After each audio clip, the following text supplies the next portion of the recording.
Hitler को सब जानते हैं, जर्मनी का शासक हुआ। तो हिटलर को सब जानते हैं, बड़ा एक क्रूर व्यक्ति था, दया नहीं थी। तो वो क्या करता था, जो उसके वैरी थे वहां जिस शहर के ऊपर वो कब्जा करता था, तो उनको एक शेड के अंदर डाल देता था वो, जिसमें गैस छोड़ देता था।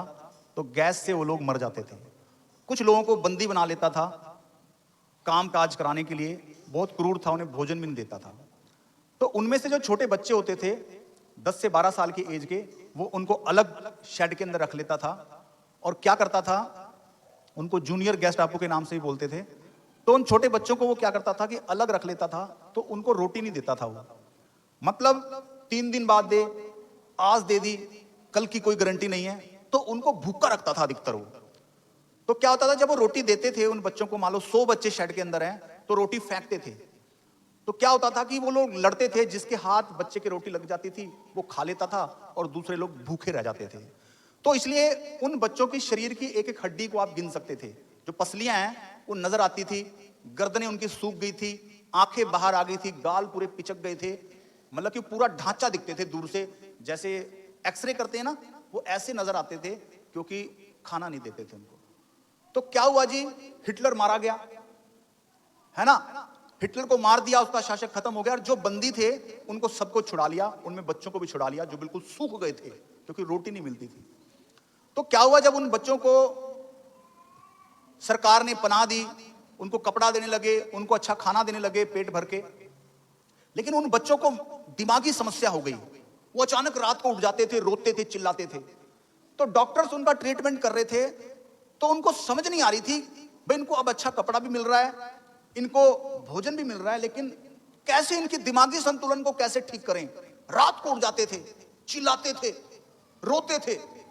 तो बड़ी परेशान थी सरकारें, डॉक्टर्स कि इनको ठीक कर सकें। एक डॉक्टर ने एक तरीका निकाला, कहते आज रात जब इनको खाना दिया जाए इन बच्चों को भरपेट, तो क्या करेंगे, हर एक बच्चे के हाथ में एक एक रोटी का टुकड़ा देंगे। तो क्या हुआ, पहले उनको भरपेट खाना खिलाया और सोने से पहले सबके हाथ में एक एक रोटी का टुकड़ा दे दिया।